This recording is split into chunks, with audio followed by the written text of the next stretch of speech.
Dios los bendiga, hermanos, en esta hora. Le damos gracias al Señor una vez más por este nuevo momento en el cual nos permite el Señor el poder acercarnos a su presencia y también pues el poder tener este privilegio de estudiar la palabra del Señor. Ahora queremos, hermanos, comenzar con lo que son los requisitos, las características, como habíamos anunciado, características de un ministro del Evangelio, un pastor. Oremos al Señor para que Él nos bendiga en este momento de reflexión. Padre, te damos gracias por tu gran amor y misericordia. Gracias por cada vida, Señor, que están pendientes de estos espacios a través de los cuales estudiamos la teología que nos habla de ti y que también, Señor, nos compete a cada uno de aquellos que estamos sirviendo en tu obra. Padre, en el nombre de Jesús, danos sabiduría, danos discernimiento de tu palabra, para que, Señor, podamos ser los ministros que tú quieres que seamos. Padre, en el nombre de Jesús te damos a ti el honor y la gloria. Glorifica tu santo nombre, Señor. Haz una obra gloriosa en nuestras vidas y bendice a los ministros que están al frente de tu obra, que están al frente de tu iglesia. Por Cristo Jesús te damos gracias. Háblanos, Señor. Amén y amén. Amados hermanos, el tema que vamos a estudiar es: el ministro debe ser irreprensible. Y vamos a leer en Tito capítulo 1 versículo 6. Tito capítulo 1 versículo 6.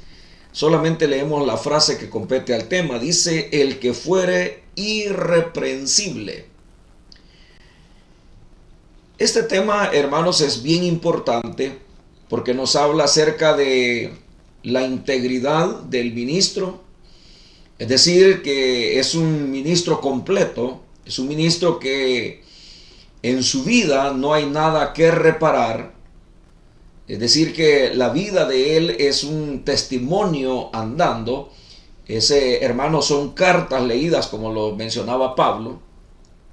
De tal manera, hermanos, de que cuando un ministro se presenta delante de la feligresía, delante de la congregación, al momento de su prédica, no va a tener absolutamente nada en su conciencia que le reprenda, que le reprima y lo bloquee para poder, hermanos, predicar.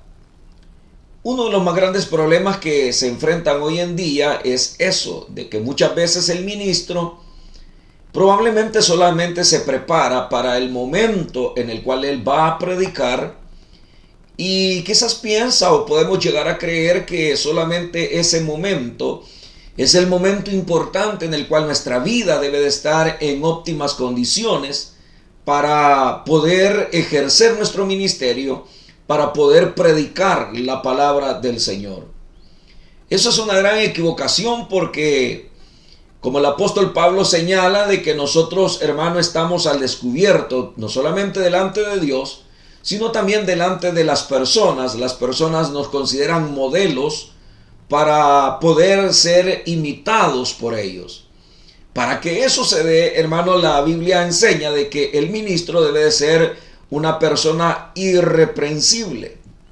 Nosotros lo hemos limitado al hecho de ser una persona que no tiene motivo de regaño, que no hay nada en lo cual se le pueda llamar la atención, pero también tiene que ver con la parte interna del ministro. Es decir, que nosotros tenemos una vida que nos identifica delante de la gente, pero más que identificarnos delante de la gente, debemos de tener una vida que nos identifique delante de Dios. Es decir, que ya no se trata de cómo la gente nos ve, sino cómo Dios nos mira. Y es de lo que más nosotros debemos de tener cuidado, de cómo estamos irreprensibles delante de Dios, porque de lo contrario estaríamos cayendo en el papel de los fariseos, de tal manera que el Señor tuvo que decir: hagan como ellos dicen que se deben de hacer las cosas, porque enseñan la ley de Dios, enseñan la palabra de Dios, pero no hagan como ellos hacen, porque dicen, pero no hacen. Una persona que no es irreprensible es una persona que solamente se dedica a enseñar, a hablarle a los demás, a imponerle a los demás todas aquellas conductas principios y valores que la Biblia enseña, y que a veces hasta con vehemencia, con mucha elocuencia, pudiera demandarle a la gente una obediencia completa hacia ellos. Pero probablemente la vida de él esté alejada, esté separada de la obediencia hacia la palabra del Señor. Por ejemplo, un abogado puede decirle a una pareja: el matrimonio es para toda la vida y ustedes deben de amarse, cuidarse, respetarse toda la vida hasta que la muerte los separe. Pero probablemente él, como es una persona que maneja las leyes, maneja los códigos, los artículos de la ley, y probablemente él tiene la potestad de poder anular un acta de divorcio, una partida de divorcio, una partida de matrimonio, perdón, a través de un divorcio. Él lo puede hacer, él tiene la facultad para hacerlo. Entonces hay personas que son abogadas, son notarios, y enseñan los principios y valores que Dios ha establecido, porque el matrimonio es una institución divina. Pero él probablemente esté divorciado de todos esos principios y valores. Pero en el caso del ministro no puede ser así. El ministro debe de estar identificado con todos aquellos valores y principios y debe de aplicarlos en su vida, para que en el momento de predicar él sienta toda la libertad, toda la fuerza del Espíritu Santo para poder enseñar los valores y principios de la palabra del Señor. ¿Por qué le estoy diciendo esto? Porque en teología el ministerio no se enseña como debe de ser enseñado. Para muchas personas ministerio es pertenecer a una denominación, a una misión, tener un nombramiento, haber sido ungido, haber sido preparado en teología en algún instituto, en alguna universidad. Y probablemente la gente piensa: wow, ese es un ministro del evangelio, es una persona preparada para el evangelio. Pero el ministerio va más allá de todo eso. ¿Qué es ministerio? La palabra viene de ministrar, viene de un llamado de Dios para ministrar. Nosotros somos mayordomos, no somos los dueños, somos ayudantes, somos colaboradores del Señor en la labor ministerial para ayudar a la gente en sus diferentes conflictos y problemas que tienen. Pero nosotros no debemos de estar cargados de esos problemas, en el sentido de estar teniendo las mismas situaciones que aquejan a las otras personas. Desde el momento que somos ministros llamados por el Señor, somos llamados para ejercer un ministerio que va a consistir en el cuidado personal que yo tenga, o que usted tenga, o un ministro tenga, de su vida personal, de su comunión con Dios, para poder reflejar el carácter de Cristo a través de su vida. Es decir, que el ministerio consiste, hermano, en aplicar todos aquellos valores que la Biblia enseña en nuestras vidas para poderlos enseñar a los demás y poder corregir lo deficiente, como decíamos en el tema anterior, lo deficiente que hay dentro de las iglesias, y poder establecer autoridades. Pero lamentablemente todos estos valores y todas estas características o requisitos, como se les llama, se le están relegando solamente al liderazgo o a la membresía, pero el ministro muchas veces no los cumple, no los tiene. Entonces, el ministerio va más allá. ¿En qué sentido?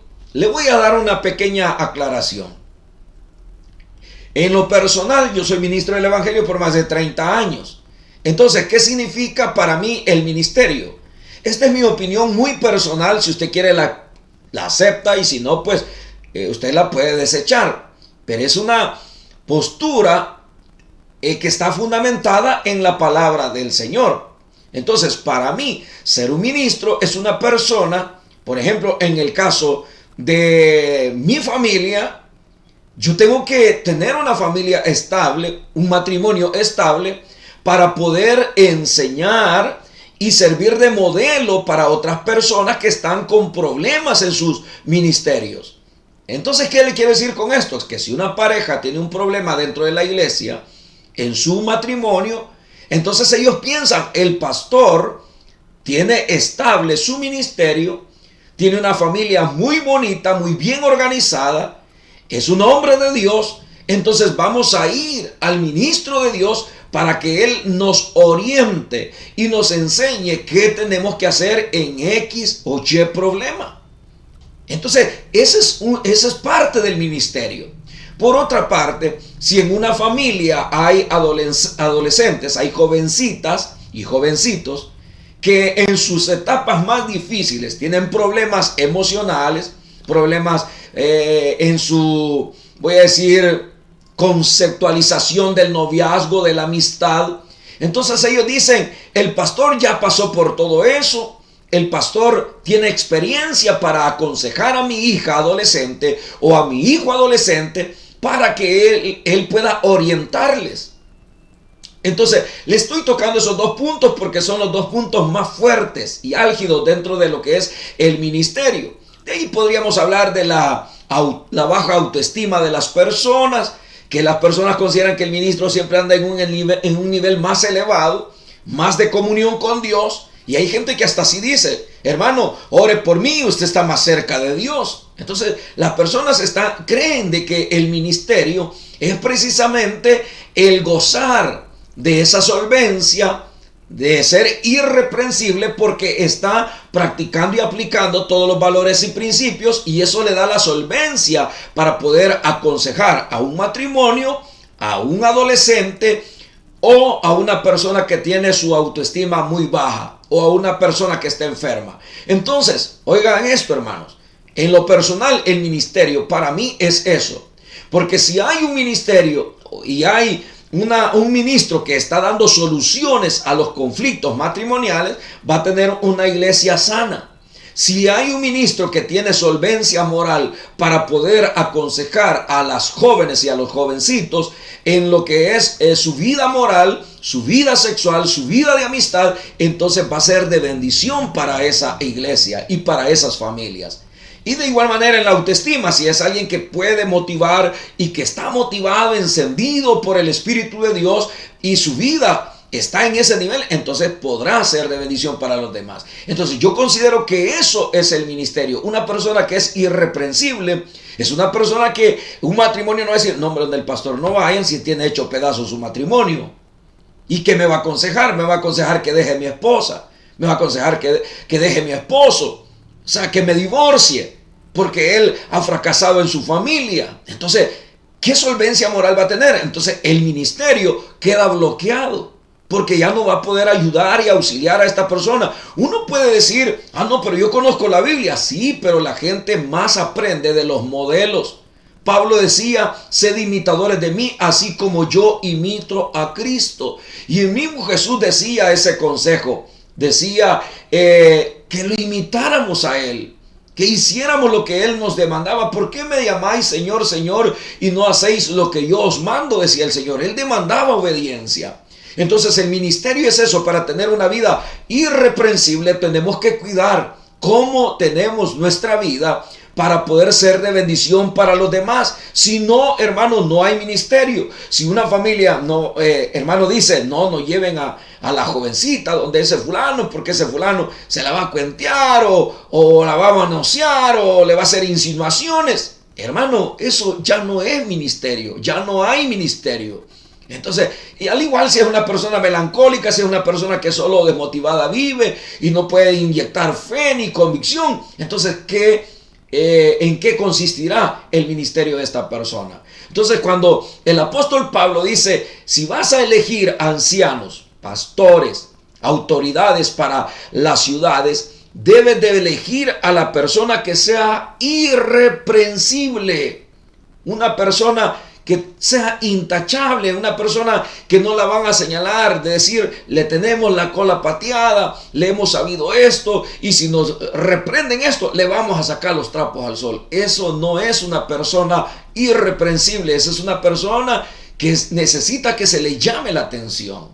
Entonces, ¿cuántas iglesias están bloqueadas por este primer principio, primer característica, en la cual nosotros los ministros debemos de tener mucho cuidado? No solo se lo apliquemos a los líderes, también nosotros tenemos que aplicarlo en nuestra vida, para poder ser los ministros que Dios quiere que seamos. Ser irreprensible es una persona que cuida su integridad, una persona que cuida sus emociones, una persona que cuida su testimonio, una persona que cuida su familia, una persona que cuida su relación con Dios para tener una buena relación con la iglesia.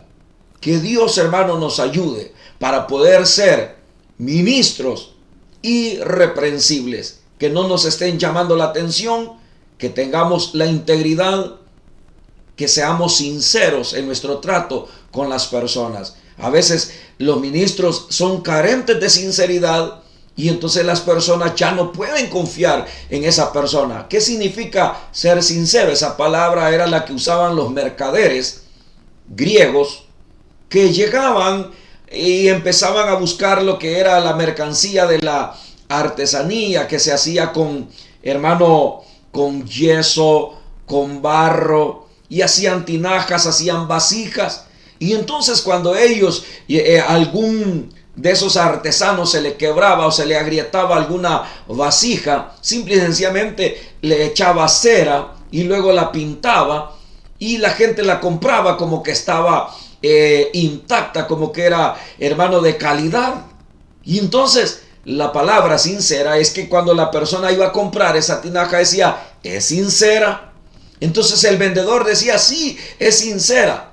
Entonces el buen comprador, que era experto para comprar, lo que hacía era tomaba la vasija, la ponía así, la contraponía contra el sol, la luz del sol o cualquier otra luz, y en la luz se reflejaba la grieta que tenía. Entonces la persona decía, me estás estafando, me estás robando, me estás engañando, porque esta vasija tiene cera, le has echado cera.